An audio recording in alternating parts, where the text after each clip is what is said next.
Budi dari PDI Perjuangan. Terima kasih.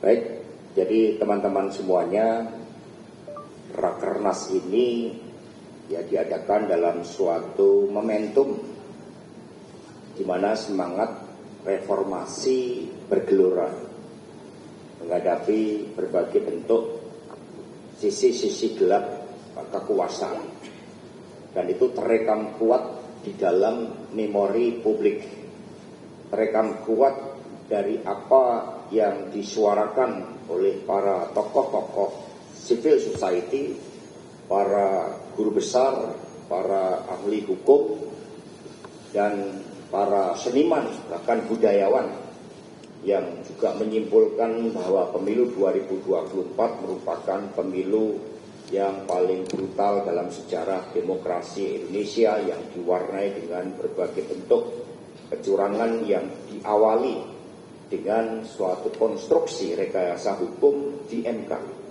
Dan pemilu ini di dalam sengketa Pilpres baru pertama kali ada dissenting opinion dari 3 hakim MK. Dengan spirit itu tentu yang diundang adalah mereka yang memiliki spirit di dalam menegakkan demokrasi hukum, menegakkan negara hukum, menegakkan demokrasi yang berkedaulatan rakyat.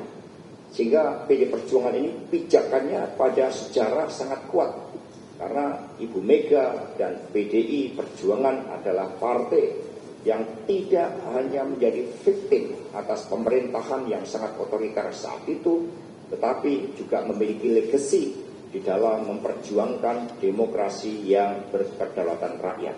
Itulah yang akan diundang oleh PDI Perjuangan di dalam rapat kerja nasional yang ke-5.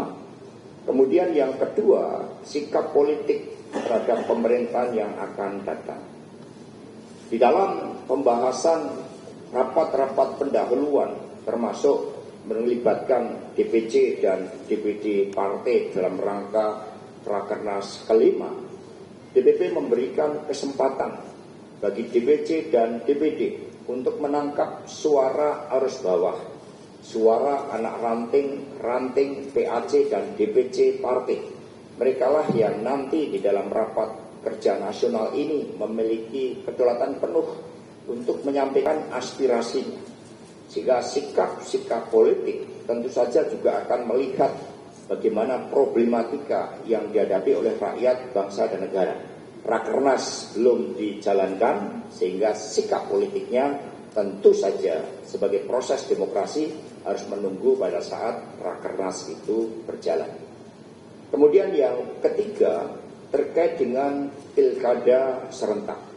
Saat ini skala prioritas dari DPP PDI Perjuangan adalah memberikan kesempatan bagi seluruh kepala-kepala daerah yang incumbent, itu jumlahnya sangat banyak.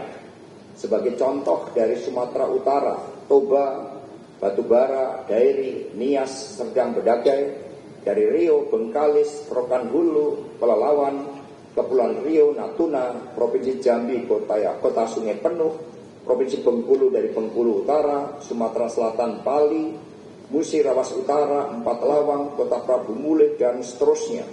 Ada lebih dari 137 daerah yang saat ini menjadi skala prioritas bagi PDI Perjuangan untuk dikeluarkan rekomendasi terlebih dahulu, karena mereka berasal dari internal partai dan mampu membangun suatu progres, suatu kemajuan di dalam konsolidasi partai.